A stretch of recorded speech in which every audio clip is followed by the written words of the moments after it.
Bill O'Reilly is talking about the military here with Alan Colmes. He's getting challenged on it. And then his answer, I don't know, is he incredibly ignorant or is he trying to confuse people? Let's try to figure it out together. Let's watch. The government running the healthcare industry, that frightens me. I don't want the government running that. They can't run the post office. Single payer. They can't run Can the they run post the office. military?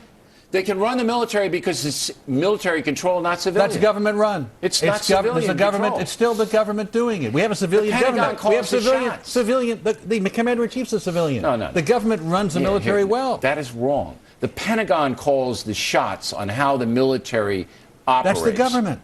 The Pentagon is military people. It's the government. It's still the government. It's overseen by the Secretary of Defense. And they do a pretty good job. But the generals, the Joint Chiefs, call the shots. They run, and they work for the government. It's a government-run military. They work for and the government running are two different things.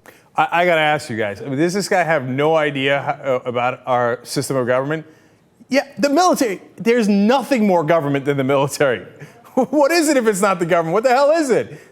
Are aliens running our military? Of course it's the government. Of course the Pentagon is the government. Of course the Secretary of Defense and the Commander-in-Chief are part of the government. He seems to acknowledge at least Commander-in-Chief and Secretary of Defense. That might be government, but the Pentagon, that's the military. That's not the government. He can't be that ignorant, can he? He's just, look, we got a disagreement there. Jayar, you think he's that ignorant? There's a disconnect. There's such this, especially from a conservative side point of view, it's such a, well, you know, we're all about the military, but we hate the government so much. They've convinced themselves that they're two different things. Because there's no way that all these stances they have can make any sense if they do. So they have to come up with this alternate universe where they're not the same thing. Right, because they hate big government, but they love big military, which makes no sense because that's the biggest part of the government, right? So they've got to reconcile that somehow. But Jesus, you think he knows he's just trying to deceive his audience?